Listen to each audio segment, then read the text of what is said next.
What's up, folks? My name is Joab, and welcome to the Couch Connect. Today I'm hanging out with Churchill. What's going on, Churchill? Hey Job, how are you? I'm great, man. Nice hanging out with you on this couch today. Man, I was looking at you today. I mean, you're my friend for a very long time, Yeah. and I'm looking at how fit you are, man. What are you doing? You must be working out so much, man. Yeah, I do work out 3 days a week, Okay, and I'm on some form of diet. okay. But thank you for noticing. Yeah, thank you for noticing. Yeah, I didn't know the results are that visible. Yeah, the results are visible, man. You know what? How do you think it would be if someone was working out and nobody ever noticed? How would it feel? I know. It will be just efforts in vain. Yeah. Yeah, Yeah. the reason I'm asking is because I have a friend of mine, Mm-hmm. and she works out, and I think she's always looking for validation. Every time that I meet her out in the street, she'll be like, "Man, I've been working out. What do you think? What do you think the results are like?" And every time I have to say something, Mm-hmm. I have to say something, to that to that regard. So, do you have a gym trainer or anything like that? No. Some time back, I did play rugby, so Okay. I'm just doing the same routine I used to do when I was playing rugby in high school. Oh, Yeah, look at that. yeah. Rugby is a very rowdy sport, man. But they call it a gentleman's sport. It's a gentleman's sport. Yes. I thought golf was a gentleman's sport. No, there's a name for golf. There's a Okay. phrase for golf, but I think Okay. rugby takes the gentleman Okay. So how does rugby become a gentleman's sport then, in your opinion? because it is perceived to be rough, but it has rules, Okay. and people play by the rules. Okay. Yeah, I think you'll be surprised to know there are less injuries in rugby than maybe football. Really? Yeah. But I would imagine that injuries in rugby are, way more dangerous. I guess you break your skull or something like that, or break more bones. Yeah, I mean, the few injuries that happen. Yeah, they could be, but now the people who get those kind of injuries, then they are no gentlemen. They didn't play by the set rules. Yeah. So wait, you become you become a gentleman by following the rules. Those who are intertwined, Okay. you should be a gentleman to play the sport. Okay. You see, and by playing the sport, you should follow the rules. Okay. So if it comes out that you never follow the rules, then it invalidates the fact that you're a gentleman. I mean, I don't know so much about rugby, but I know that there's a bunch of great teams that play out in the world. Yeah. One of the teams that I know is I think, are they called All Blacks? All Blacks, New Zealand. Okay.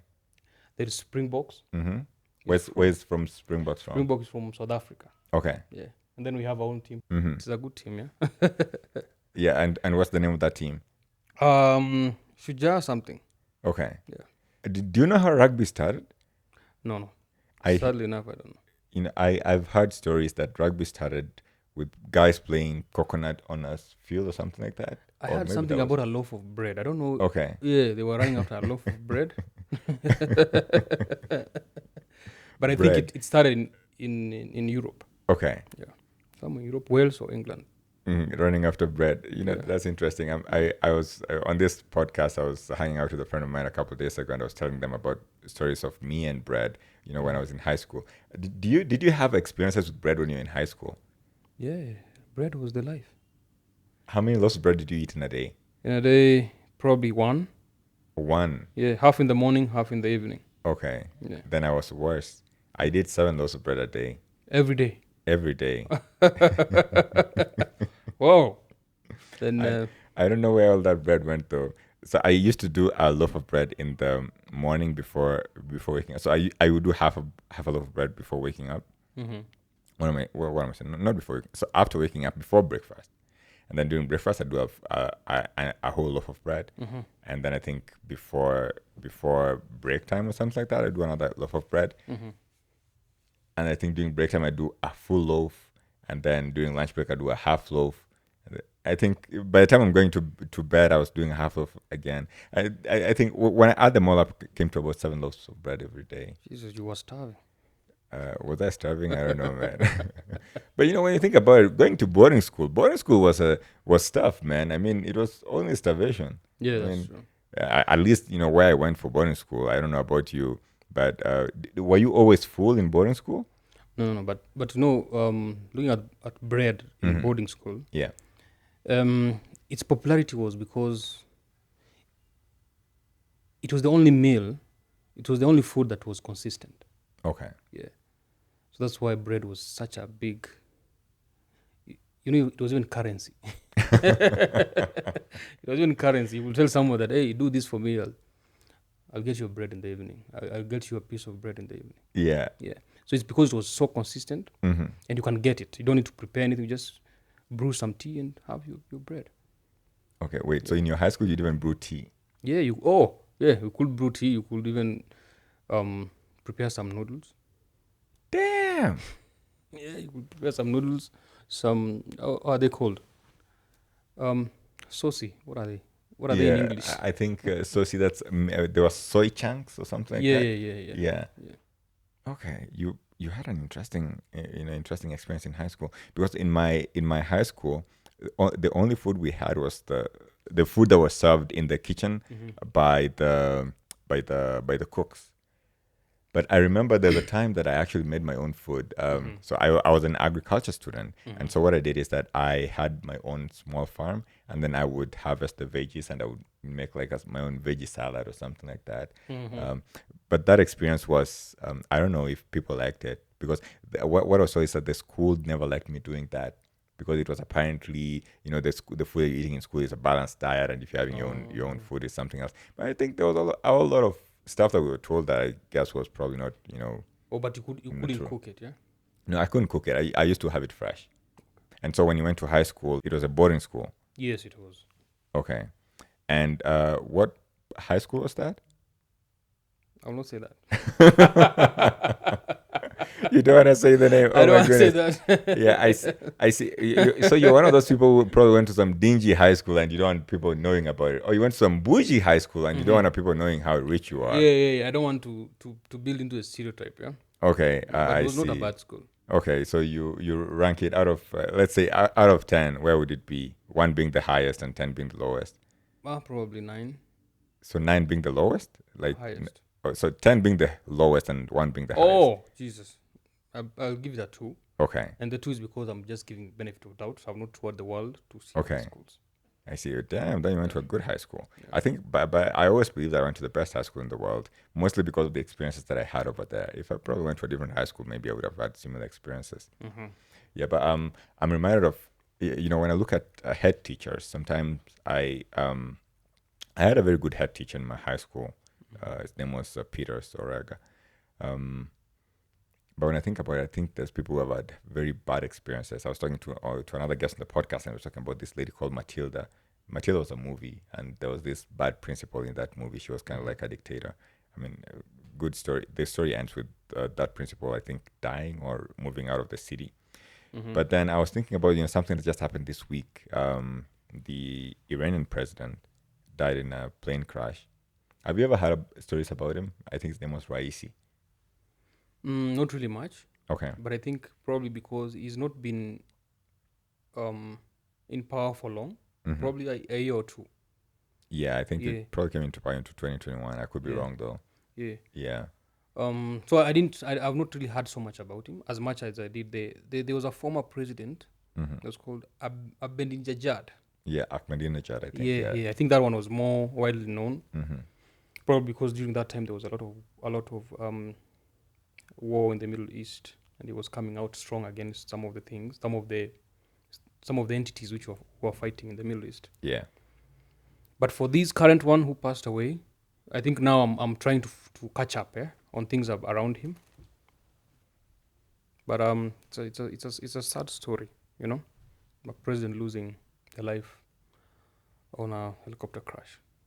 Yeah, I think it's a sad story too. I mean, but I'm told that the guy committed too many atrocities. Apparently, his name was the Butcher of Tehran. He killed thousands of people at some point in his career. Maybe he was a soldier or something like that. But one thing I like about Ahmadinejad is that he was a scholar. Yeah, he was a lecturer. Yeah, and then after the presidency, he went back to teaching. Yeah. Yeah, and so the funny thing with Iran is that I think they have somewhere they call a supreme leader. Mm-hmm.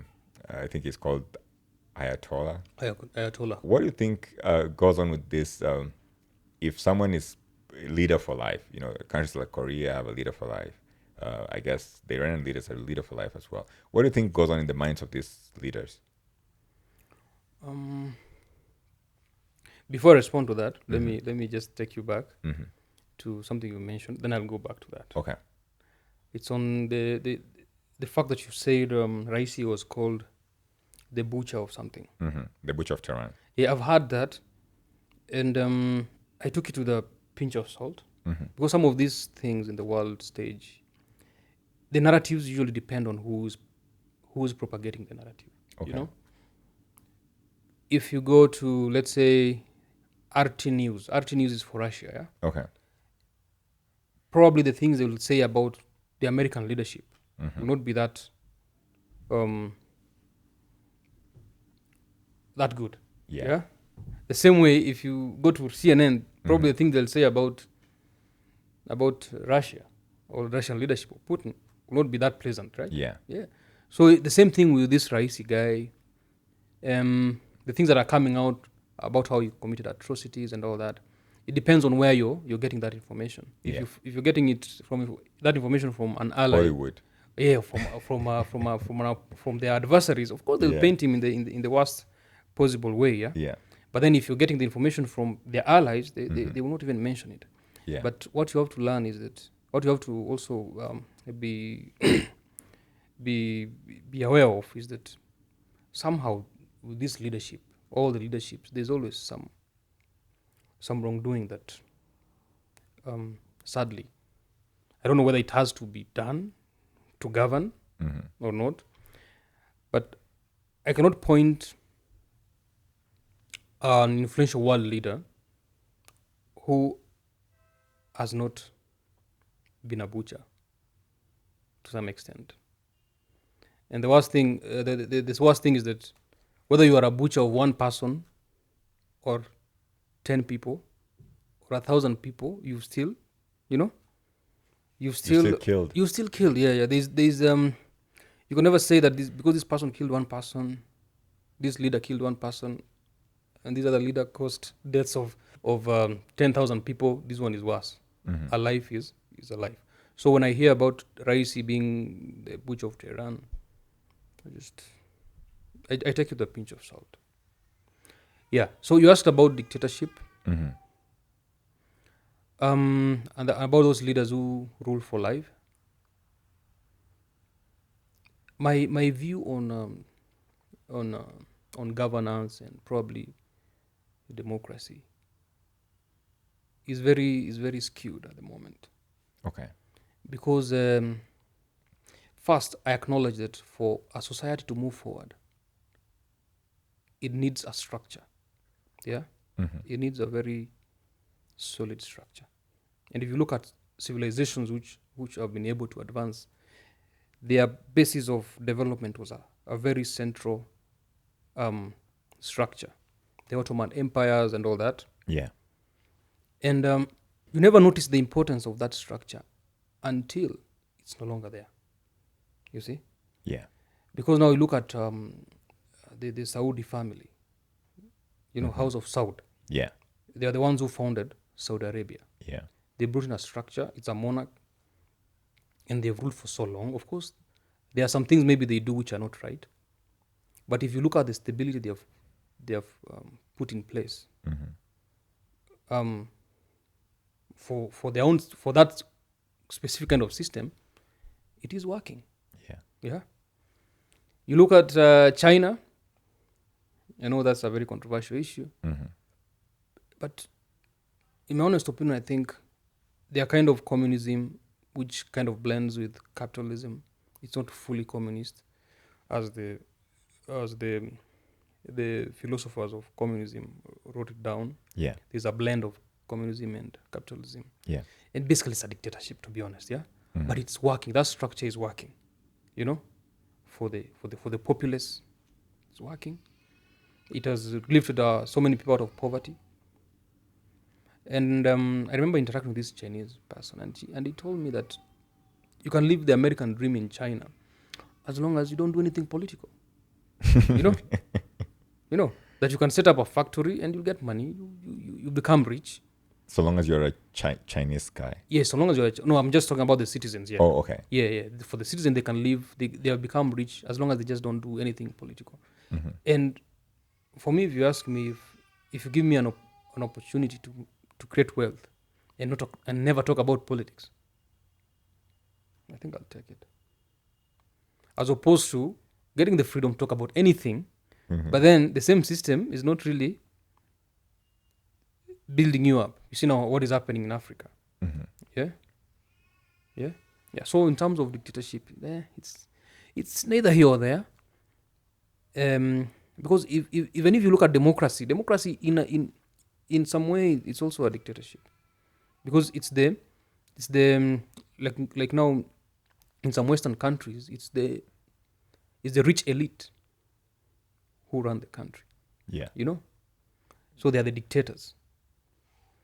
In some countries, the corporations, they have they fund the campaigns, they put in power the people they want to put in power. They decide, they even make the laws, these corporations. Like you cannot make a law that will go against their desires. Yeah, their desire of their businesses, Yeah, so if you find maybe the bigger corporations are oil industry or even gun associations. Yeah. So they'll make sure you never ban, gun usage. Yeah. They lobby, but so even in some of these countries, you find democracy can be sold, but it's not really democracy if you look at it. Yeah. So it's neither here or there in terms of this leadership. But the most important thing is if there is a structure that is solid and fair to majority of the people, I think that could work. Okay. Yeah. So you'd said something when we were talking about China and the progress that China has made and how they have a communist, capitalist, blended system in place, but things are working for them. There's a statement that you made. You said we can see what is happening in Africa. I think you were giving this in reference to the capitalism that is available and the democracy that is there in Africa. So let's go back to that statement. So what is happening in Africa? What did you mean by that? What I meant is, if you compare Africa and China or other Asian countries, for example, I think it's Singapore. Yeah. Where the leader was called this gentleman who passed away, the prime minister, Lee Kuan or something. Yeah. We can find out. Yeah. I think it was Singapore, the founding prime minister. I think it was Lee Kuan. And if you look at that country, Singapore and most of the African countries, in the 1960s, we were the same place. Yeah. But then they got a farm leader. Yeah. A farm leader who could even just imprison the ministers if they are corrupt. Set up example. Of course, he was labeled a dictator. Yeah. But he set up the structures where now they're benefiting off what he set up. Yeah? What he set up. Yeah. As opposed to Africa, the same countries that were just given the freedoms and all that. To do what they wanted. To do what they want to do. They didn't set up the structure. I think there's an interview I watched this month by some political leader in Kenya. Of a political leader I wouldn't mention because I also don't like I don't conform to his ideologies. But there's one thing he mentioned, that the problem with Kenya is that anybody can be a leader. Anybody can be elected. You see? Okay. Yeah, you look at China, in my vague understanding of it, is that there's a way you grow in that system. There's a way you grow in that system. You cannot manage 1,000 people if you've never been in charge of 100 people. Yep. Yeah, that's how it goes. Yeah? Even if you look at the premier, he grew from the grassroots. He started from a village, something, moved to a bigger area, then he became a governor. Yeah. So that kind of meritocracy should also be applied in Kenya. Not that anyone can just wake up and be governor, and they've never managed a public fund of even half half that size, Yeah. So it should be in a way that for me to be, let's say, at the lowest level, a council member, MCA, Yeah. maybe my annual budget is 50 million shillings. Mm-hmm. I should have demonstrated that I can manage maybe 10 Yeah. at a certain level. Maybe I was a board chair of Yes, a school, and I did this and this and this. But it's not the case. Somebody comes from nowhere. They're managing a county government that is supposed to bring in billions, Yeah. So those kind of things. I mean, we apply that kind of thinking in other areas, but we are not able to transfer it to leadership. Yeah. Yeah, you really want, and I'm sure so many Africans really want to be flown by a pilot who has only 10 hours True. on his resume, right? True. He has to build the hours to be captain and all that, Yeah. to do the distances and the bigger planes. Mm-hmm. So you are saying that the reason why it is working in most of these Asian nations is because they have this sort of hierarchical growth for the leaders. So they grow step by step to become who they are. Yeah. It's more of meritocracy. Okay. Yeah, well, so I was just saying that we have such a setup Mm-hmm. in a number of professions Yeah. in Africa generally. Yeah. And you can see the people being cognizant of that fact by the way that they prefer certain qualification for given professions. For example, doctors. Patients want an experienced doctor. You prefer an experienced, even a driver. If you become a VIP and you want to recruit a driver, you basically wanna have to look at their resume, yeah. Yeah.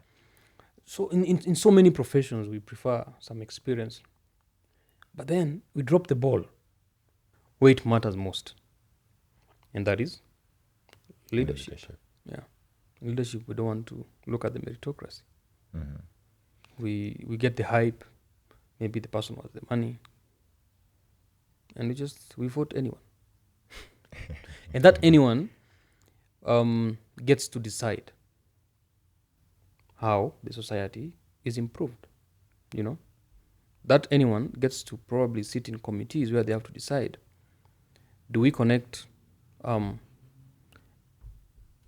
electricity to this place first, to this school, or do we donate motorbikes? Or build a motorbike shed? Mm-hmm. They'll just go for the motorbike shed because it's more popular. But the fruits of building this school, maybe connecting this school to power, they are more permanent and they come later. You see? But if now you elect someone who has not been in that space before, they have not done any development work, Has no idea how development is done. yeah, they don't have a long-term vision. They don't look at their constituents in a long-term vision. Their vision is as far as maybe, to be honest, 3 years, because the cycle for election is 5 years. Yeah. The first year, not much goes on because people are still recovering and aligning themselves. And also sadly, some people want to recoup the campaign money. Yeah, the investments. The investment. So not much goes on. Mm-hmm. Probably things start moving in the second year and third year. By the fourth year, it's still in campaign. It's already campaign mode again. Yeah. You see. So it's really a matter of the populace. But if I can just go back to those Asian tigers, is that they set up systems and institutions that outlive the personalities. Yeah. Yeah. In such a way that now, because they have set up those systems, now they can actually have a leader who doesn't know what they are doing. You see? Yep. Yeah, because the system will guide them. Yeah. But then, because now they are more exposed, of course, they won't get to elect such a leader. Yeah. Yeah, but the systems are there. A leader cannot just wake up and say, I'll do this, you know, because they've ensured that their systems are foolproof. They can control whoever is in charge. Yes. Yeah, you just said about how people grow throughout their careers, and I would just want to give a shout out to my friend Kevin Comey. I just learned that he became a captain a couple of days ago. He flies for Qatar Airways. We were classmates in high school. Yeah, Comey, you're doing good. Good job up in the skies. Keep taking care of those folks. If you ever watch this. So let's go back to what you just said about this leadership. What do you think about organizations and how organizations are led, the management of organizations? So we've talked about the leadership of governments and countries and large jurisdictions. But how can we get to have the same type of leadership that would enable the Asian tigers grow in smaller organizations like companies or even like large corporations? To be honest, I think there's that replication of that kind of work ethic. There are some organizations that have it. Yeah. Yeah. Especially multinationals, because of course they have a wider scope of influence. I've been lucky to work for a multinational. Yeah. And you can see how you can easily pick up some work ethics from other places, and also it doesn't mean that you are dumb. They also pick some things from us, yeah. Yeah. But that kind of collective collaboration, in the end, you find there's good governance. So the examples of well-run institutions and organizations are there. Yeah. Are there because now you look at maybe Safaricom. And Safaricom is one of the largest corporations in East Africa, I think. Yeah, Okay. yeah, it is. Now you look at Safaricom, the kind of money they're turning over, how large the organization is. Of course, they might not be 100%, but now that they're there and you can see them, when you can see the fruits of their labor, you can clearly tell there's something they're doing. Right. They're doing right. So it's just tapping into that kind of, can I say, governance? Yeah. Yeah. Because you'll be surprised if probably Safaricom was to be replicated to some other African country and get owned by that African country. Probably might not survive so long.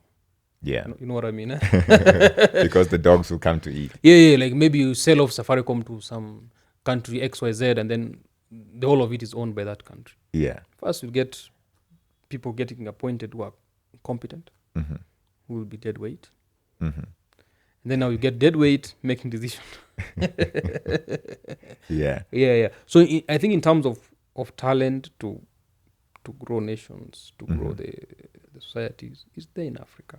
Yeah. It's just that most of it probably is concentrated on profit generation ventures. Yeah. Or you find people who are think tanks, they just think tanks. They've given up. And maybe they're working for the NGOs and this. They just want to, make their bread. Yeah. Yeah. I was watching the news recently, and I saw the Kenyan president inviting students from Harvard University to State House. So State House is the office White House. The White House of Kenya. Yeah. And I don't know what I thought about that. I feel like there's in my opinion, I mean, I've had an opportunity to teach or to be a guest lecturer, to give a guest lecture at one of the MBA classes at the University of Nairobi many years ago. And I was sharing with them my entrepreneurship journey at that point. And the kind of questions that these folks were asking were very, very deep. And what I thought is that if these students are asking these deep questions like this, it means that they are very informed, they know what they're doing. And some of these guys are managers of organizations. Some of them are the leaders of, the few organizations that we have in the country, right? And so my imagination is that they should have leaders in these schools who can also, be invited to State House to talk to the president. That's true. That's true. So I was just wondering, why would the president give audience to all these students?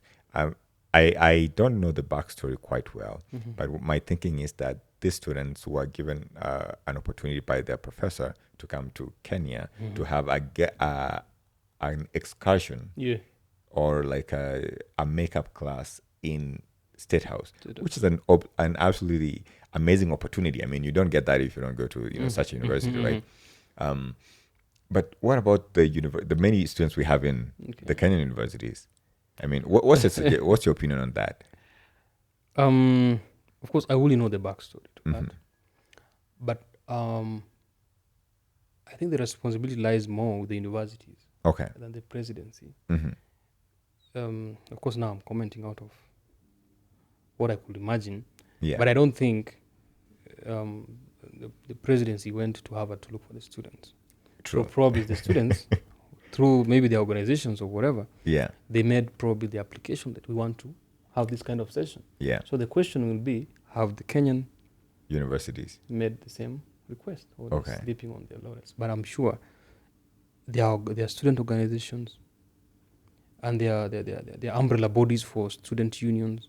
I'm sure if they make a request and probably share what they want to talk about, I don't think there's a leader who will deny them that chance, So it's about them making that that effort. From my understanding, I don't think we went to look for them. Okay. Probably they came looking for the opportunity. for the opportunity. And and opportunities comes to the people who Look for them, true. look for them. Yeah, and I don't know what that speaks to, because I look at the way the West has exploited African nations. I mean, since time immemorial. Now we got the students coming to speak to the president, but I also look at countries like Congo, and I look at countries like South Africa, and look at the riches they have. In my imagination, Congo is the richest country in the world. The richest country in the world is right here in Africa. And when I think about it, folks came from the West and took all the gold and all the minerals from Congo and left Congo poor and broke. So while Congo is one of the wealthiest countries in the world, resource-wise, natural resource-wise, monetarily, they are one of the poorest countries in the world. So why do you think that goes on, and who benefits in this entire activities that go on? I mean, Congo has been in war for years on end, and that entire region is very unstable. So who benefits? Looking at Africa, and of course, there's always the narrative of being exploited and all that. But I usually have a kind of radical take on that. Like, if at all we're being exploited, it's because we're allowing it. Why is Vietnam not being exploited? Okay. We're not the only ones who have resources, are we? I mean, I feel like the few countries that have resources have been plundered. No, look beyond Africa. Okay. Look beyond Africa. Yeah. Why? There are countries which developed in this last century. Yeah. Why were they not exploited? Okay. Yeah, it's because the populace did not allow it. Yeah. So basically, part of the things we go through, I think, is because we allow it. Okay. And how then can we not allow it? Is by being ready, sadly, to pay the ultimate price. Okay. Yes. You see? Which is fighting for our Fighting resources. for the right thing. Okay. Yeah. Because there is a number of countries in Africa where probably somebody will just come into power and just say the most obnoxious things.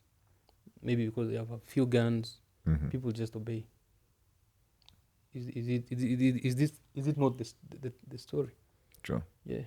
But the other countries where somebody cannot say that, people will just be on the street to the end. Yeah. Yeah. And I mean, I look at countries like I was looking at Egypt when they were ousting Hosni Mubarak. Man, that was deep when people were going out to the street and exactly. and Are people shouting, ready fighting. to do that in majority of African countries?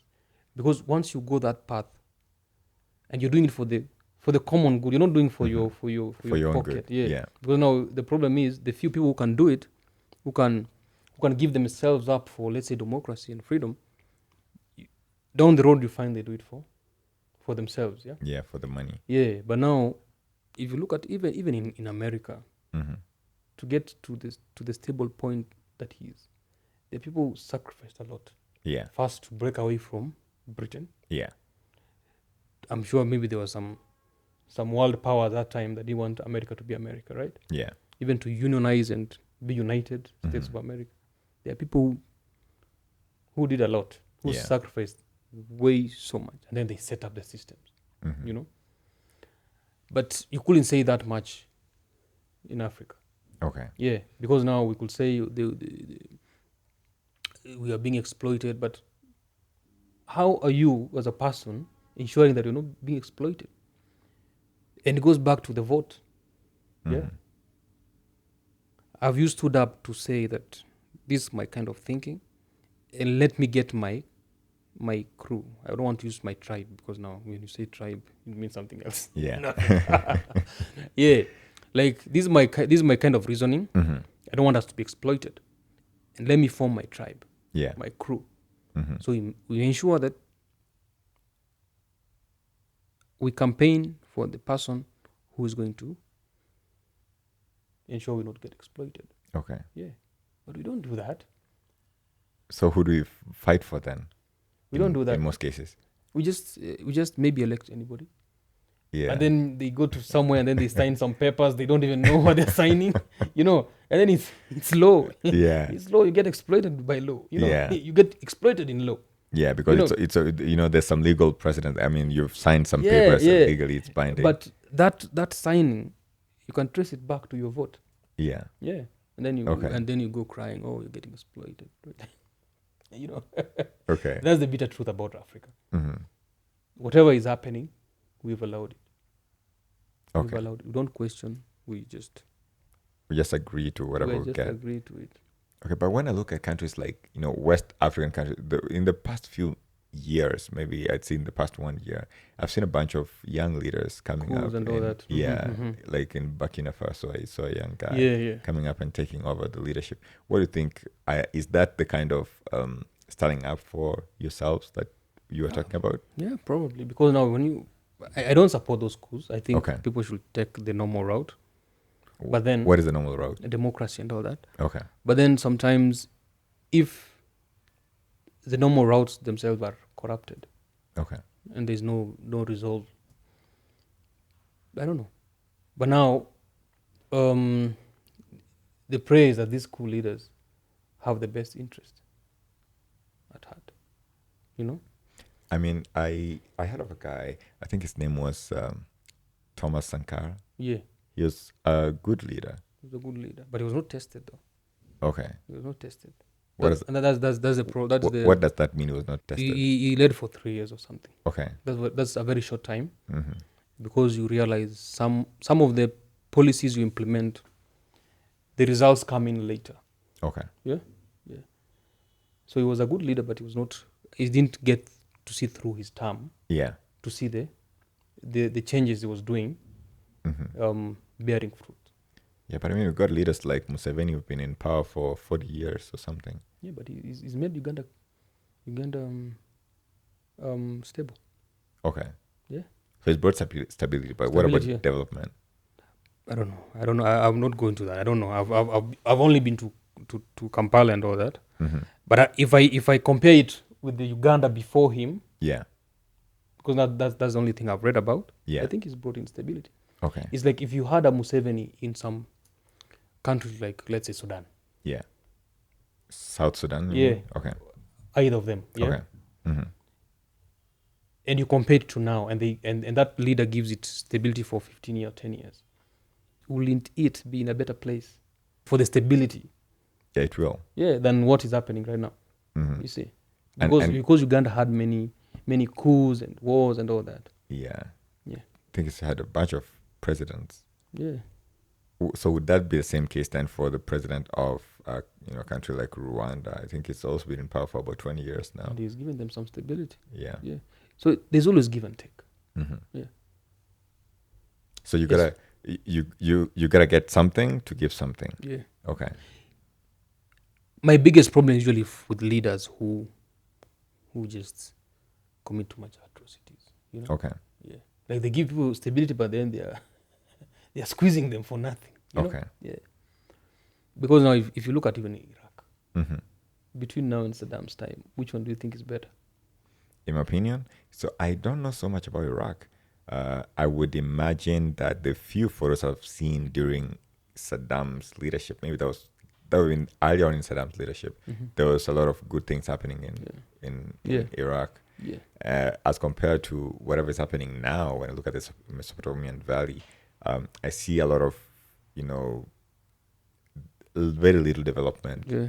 I think it's a place that I wouldn't want to live in. Exactly. Yeah. You see, because now I think if you compare the statistics, probably more people have passed on after Saddam from security than during Saddam from political oppression.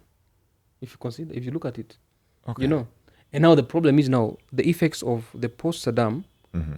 are gonna be felt for longer generations. Yeah, there were periods where children did not go to school. Yeah. Yeah, you find there's generations of citizens who will never go to school. Yeah. Yeah. And those are the future. Yeah. So leaders the country just got altered because of there was just a change in structure, change in leadership. Okay. Yeah. And would that be the same case then in a country like Libya? I know Muammar Gaddafi was fighting for the uniting of Africa. Yeah. And you talked about the uniting of the United States and Yeah. setting up those structures. Yeah. So would you want to, I wanted to ask you a little bit about Gaddafi and his policies. And now that we're talking about what is happening in Iraq and Libya could be compared to what is happening in Iraq. So what do you think Muammar Gaddafi would have done differently if he was still there now? Or what would he have done to survive? Mm-hmm. And if he survived, what do you think would be different about Africa or even Libya now? I think Libya will still be doing well economically. Okay. That one is a given. That one is a given. Mm-hmm.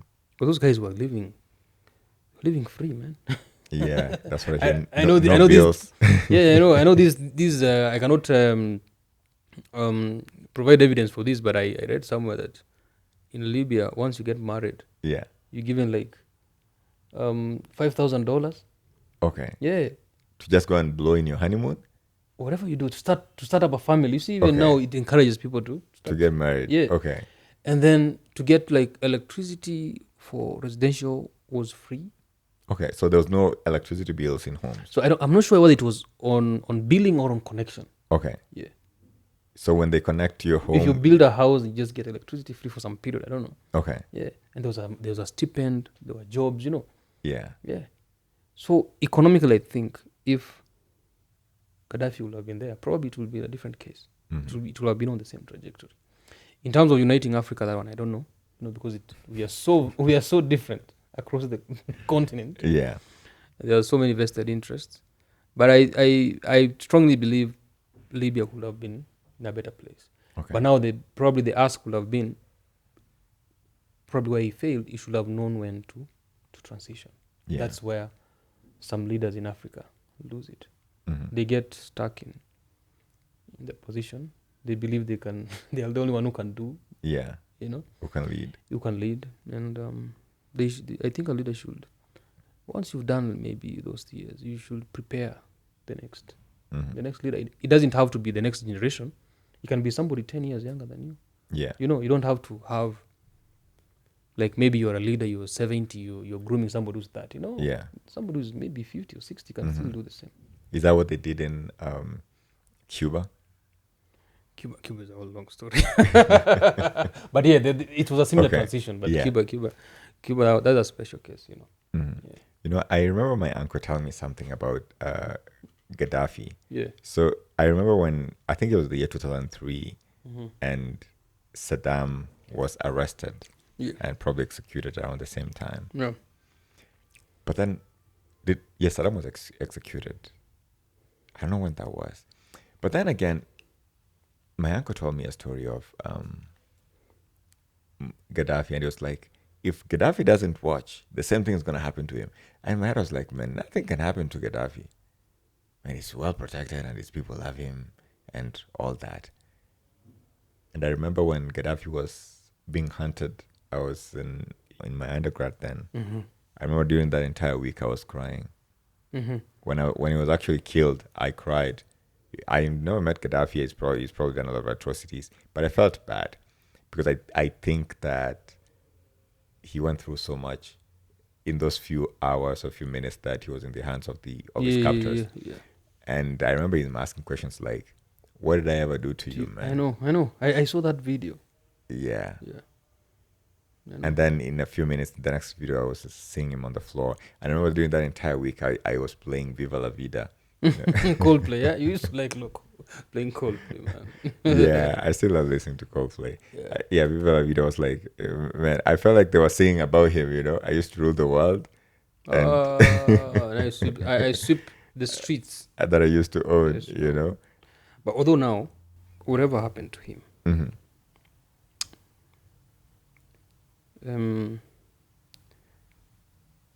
In everything you do, I usually call it the risks of the trade. Mm-hmm. You know?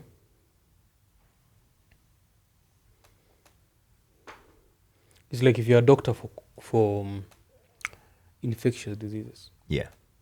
One of the risks of that trade is that you can be infected. Yep. Yeah. If you work in a nuclear station, one of the risks of that trade is that it can blow up. You can blow up, you can get some radioactive material on you. Mm-hmm. Yeah. So sadly, in the game of power, Game of Thrones, one of the risks of trade is that you can get killed, you can be overthrown. Yeah. Yeah. So it's something that is since time immemorial, even from biblical times. Yeah. Yeah. That the enemy nation will invade us, and then if I'm a prince, I might be slaughtered, yeah?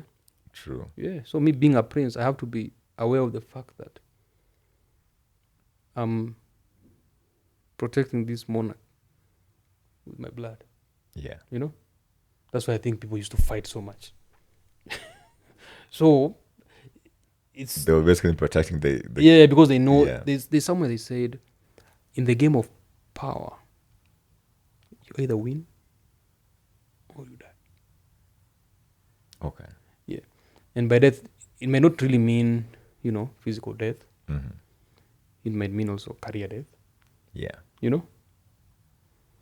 I think in Kenya we have had some leaders who went up against their bigger kingpins, mm-hmm. and their political life ended. Yeah. Yeah. I would have mentioned names, but but you want to be politically yeah, correct. but I know Yeah. I know that there are people who went against the current president, Mm-hmm. His Excellency, when he was rising up, and I think he had so much influence. Yeah. I think they were comparing themselves to him. Mm-hmm. I think after devolution, and somehow they fizzled out of the way. They died politically. They didn't win those battles. Yeah? So you either win or you die. Yeah, you either win or you die. You can die politically, you can die career-wise. Yeah. Mm-hmm. So that is one of the risks of power. Yeah. That you're going out, it's a win or lose. Mm-hmm. And you have to know how you're going to lose, I think basically it's maybe like a soldier. You're going to Somali. Yeah. Yeah. You know the risk of the trade. You may not come back. Yeah, there's this gentleman who told me if he ever has like maybe a son or a child, and that child signs up for the military, he'll mourn for him the day he signs up. And secondly, he might mourn for him the day he goes to battle. Yeah. So that he comes back, grace of God. But he knows the possible outcome. Yeah. Yeah? Because that's the risk of. Is it possible that many people go to careers without thinking about all this. Yeah. But people do that, especially people who do it for survival. Yeah. I mean, and this could be any career. Yeah. Yeah. There are some which have less risks. Mhm. You know. Okay. There are some which have less risks. You know. I don't know, man. What would that be? Eh? Sweeping streets? I don't know. I personally, I think preaching has less risk. Well, I've seen videos of, worshippers attacking leaders. You know, so worshippers or congregation members attacking pastors or preachers when they're preaching. It's okay. Those they are. I'm not. Okay. It's not a blanket statement. Yeah. I'm just But I making get a what you generalization mean. that Yeah, I do agree with somebody you. who operates a boiler, Mm-hmm. you know, is exposed to bigger risks Yeah. than the pastor at the pulpit. Mm-hmm. You know, because first the pastor will be at the pulpit maybe once or twice a week. Yeah. This person will be at the boiler 13 Every hours day. a day. You know. Yeah, and it is so sad. I think of a guy. There's a guy who I've been watching this reels. Yeah. Maybe I should start watching. Following that Instagram channel. But man, they post these videos of is it Instagram or maybe it's Twitter X. They post these videos of people who are being crushed by machines. Like you're feeding machine with some raw material, and then somehow your cloth is caught, and they crushes post you. the real videos or animations. They post the real videos, man. Jesus Christ, man! You watch them? I watch them. Oh, Jesus. I mean, I'm not sitting there watching them. They show up in my timeline. Okay. And but for them to show up in your timeline means that you've watched a couple. It's the algorithm, it's possible. I mean, it's the same channel. They post something once in a while. I'll look at it. Yeah. Okay. I mean, and I feel bad, when they happen. And I've had a story of someone who was, I think, cleaning or feeding a boiler that was boiling metal or aluminum or something like that. Then they fell inside. They fell inside, man, into the aluminum. I think That's you don't messed up. feel pain in that death, but I think they stopped the machine, and they were trying to retrieve parts of his body. So I'm just wondering, man, what would you retrieve from an aluminum tank? Some of they retrieved teeth, 2 teeth or something like that, but I don't see how that is even possible, because once the aluminum solidifies, you're stuck in gone. there. It's like Even a the moment you're falling inside, actually you're gone. You don't even feel pain, in my opinion. But I don't know. I think it's very sad. But I also think that there's beautiful solutions that come from doing work like this, engineering solutions that come from doing such work. What's your take on the engineering training that African schools are giving their students? I don't know. I think it's theoretical. It's Okay. outdated. Mm-hmm. Sorry, you've taken my mind to a different space. Okay. From the mention of the accident. I'm sorry. You made me think about death and all those things. Mm-hmm. If I can maybe give a chip in on that. Okay. I usually, before I go back to the school thing. Mm-hmm. Yeah, we'll come back. That's fine. Yeah, I usually feel like we live our lives very oblivious of our time, of death. We usually think death happens to somebody else, not me. Yeah. Mm-hmm. Yeah. But I it's something that we have to live with, yeah. Mm-hmm. Yeah, and personally, I even think about it, I'm like, maybe by 2080, most of us won't be here. True. Yeah, and most of the things, the only thing that will matter are the things that will be impacting your generation. Mm-hmm. Yeah. If it's a drink, maybe you're going to a club. It will be just for that moment. Mm-hmm. Yeah, or if somebody just insults you on the road, it won't really matter at that time. So sometimes I think about it, I'm like, Jesus. In a few years, all this won't matter. All be gone. So you're taking me to a very sad state, yeah? Not a very sad state, but something that I've thought about. Yeah. And I remember thinking like this. I'm like, by the way, I'm not really afraid of death. Yeah. Mm-hmm. I just hope it's not painful. Mm-hmm. Because what's the purpose of having it painful and then you go? You know? Yeah. Yeah. So move from that story. We should never be afraid of death. Mm-hmm. And there's an aspect of it from people who have had who have instilled good governance. Mm-hmm. Yeah. And us, especially Africans, we are so afraid to fight for something we believe in. You know? Yeah. Even I know this is controversial, but even we can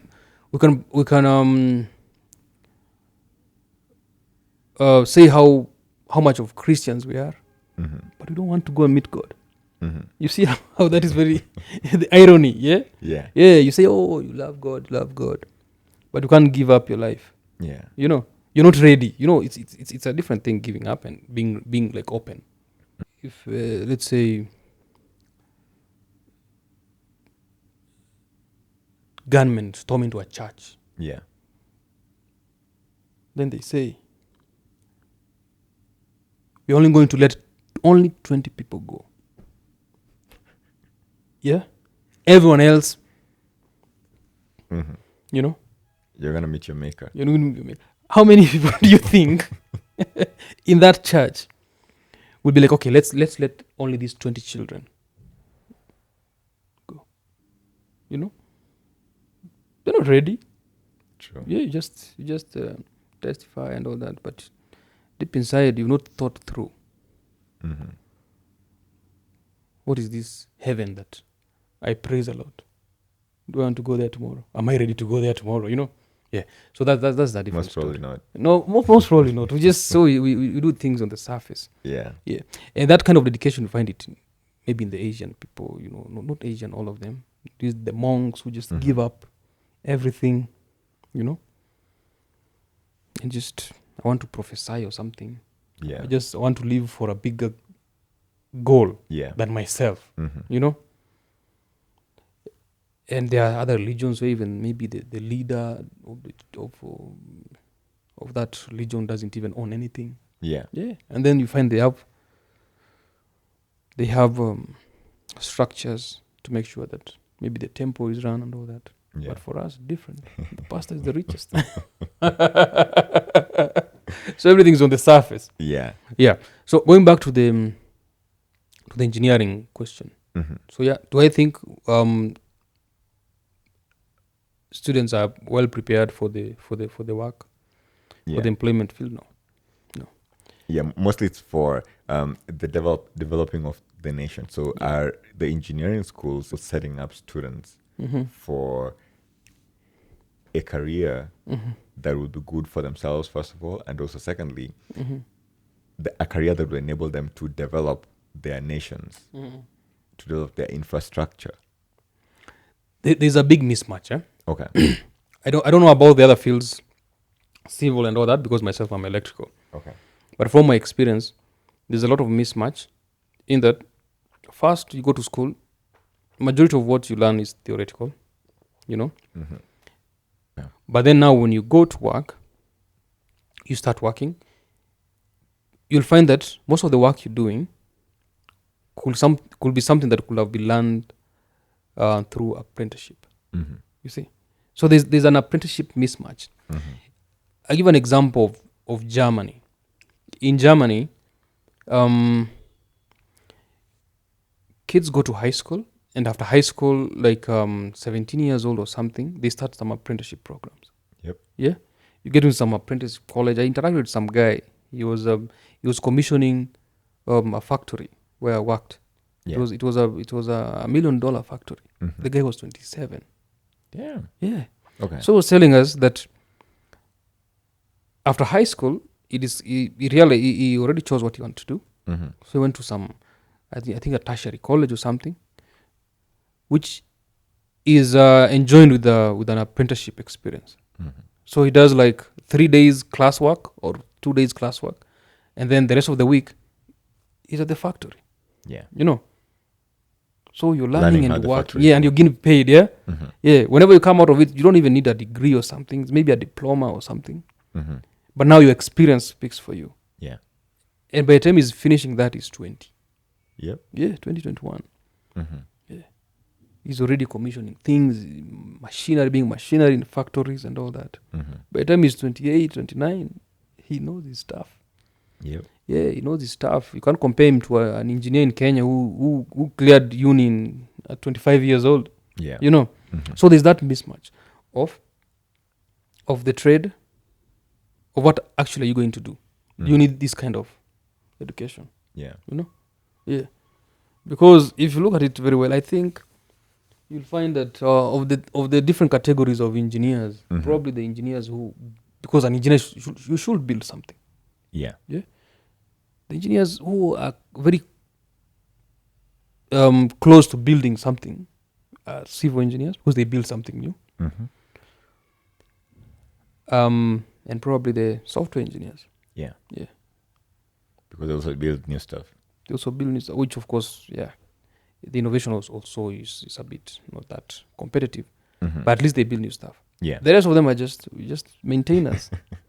You know? Yeah. Yeah, you just maintain something that has come from Germany, you learn it.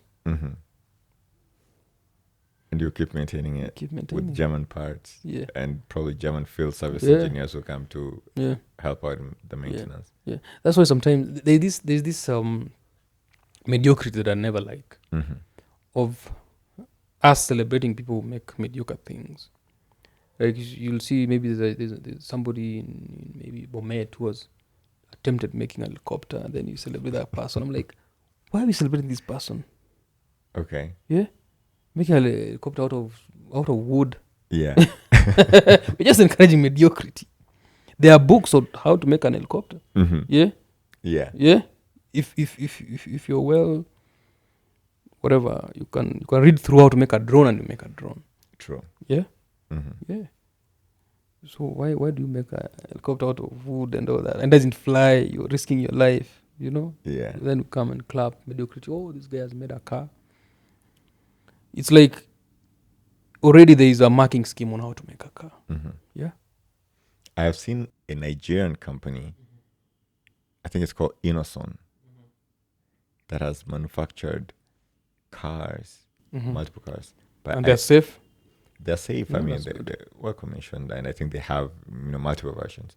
And I also see in Kenya, I've seen a car. I think they call it Mobius. Mobius is a different story altogether. Okay, what's the story there? I think they started assembling the car in Kenya, Okay. but at a certain point, they went to China and just bought a car and branded it. Do you know you can go to China? Okay. You can go to China. You have money. You can just run your business as a branding business. R&D and all that, you can just leave it. Yeah. Yeah. You go to China in a warehouse that has TVs which are not branded, Yeah. and you look at the specifications and all that, and then you decide, okay, this one, just change a bit, whatever, and put my brand on it. Yeah. Put Joab TV on it. Yeah. And then House you'll- Connect TV. Yeah, Catch Connect TV. Yeah, and then you'll import the TV. Yeah. Yeah, and then maybe you'll sign some agreements, some NDAs with them. They just know that design is yours. You see, you've bought that design. Okay. That is what happened to Mobius. Okay, so let's go back. So Mobius was initially, they had an R&D facility in Kenya. Probably they had some assembly points. Okay. So they're no longer assembling Mobius in Kenya? Is that what you're saying? I don't know whether they're still assembling, but what I know is that their vehicles, especially the latest versions, you can find an equivalent in China. Okay. Bolt by bolt. Same everything. Different brand. Okay. Yeah. The same way I guess you could find, sometimes I go on Amazon and I'm looking for for a very long time I was looking for a dehumidifier. Where humidity affects me so much. So for some reason during the summer, I don't want humidity. And during the winter, it's very dry. I want lots of humidity in the environment.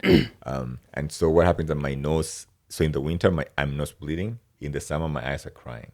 Jesus Christ. And it's not a heartbreak. And it's not a heartbreak. Yeah, you're crying, yeah. Yeah, and so what I did is I went to look for a dehumidifier.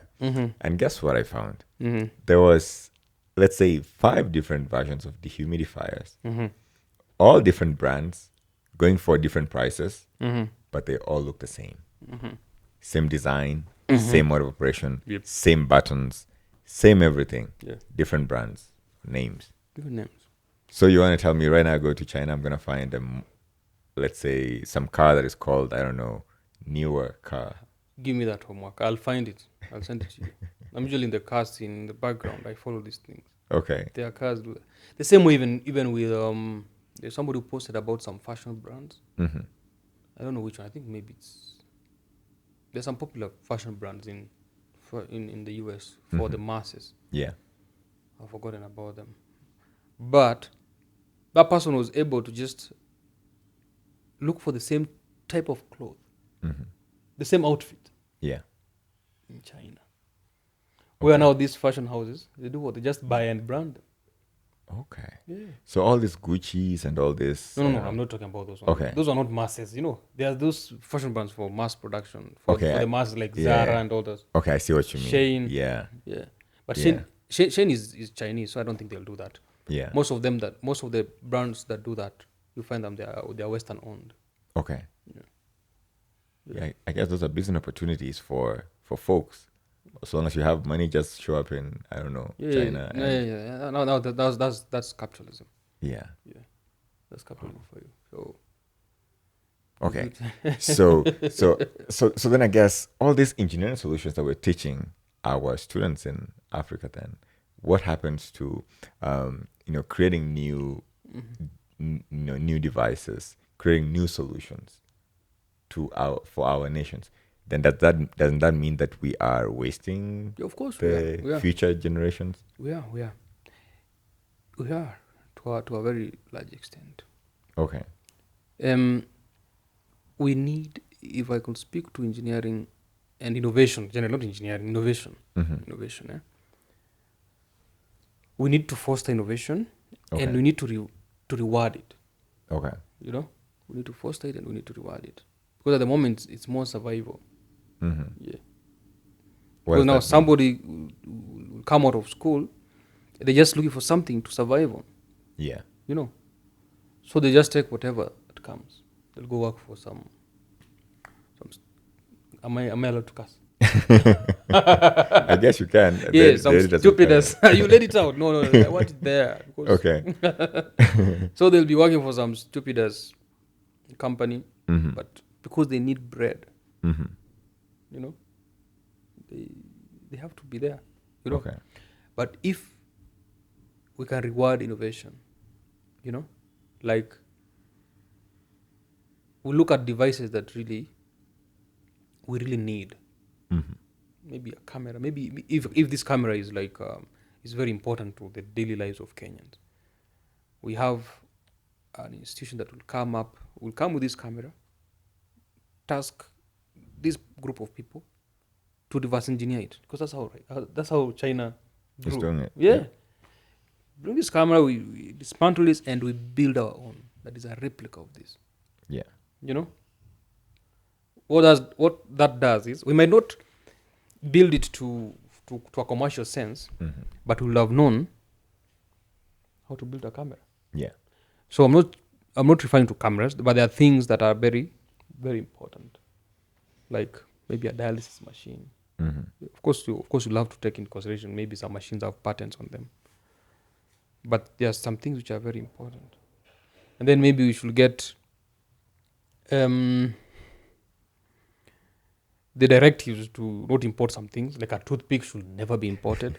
True. Yeah. Why can't we make it? True. Yeah. I like the where we're moving as a nation. We are saying, hey, we should not import furniture. Yeah. Yeah. So furniture is no longer imported in Kenya. No. I think there's some movement towards not importing them. Okay. No, I think that movement is towards taxing them more. So that to discourage. So sometimes you cannot really ban things because of the bilateral trade things and all that. Yeah. But you should encourage having those things locally. Mm-hmm. Like, why can't we have them made locally? Is it the quality? Why can't we compete? Is it the quality? So you task a group of people that this seed that has come from Turkey want an exactly same thing. Yeah. Yeah, to the same quality, all the seams, all the joints, Yeah, and Yeah. it is possible to reverse Yeah, engineer some of these things. like furniture should be the easiest. Yeah, Furniture should be the easiest, man. because But we have all the tools. we I have all the guess. tools and then the workmanship. Mm-hmm.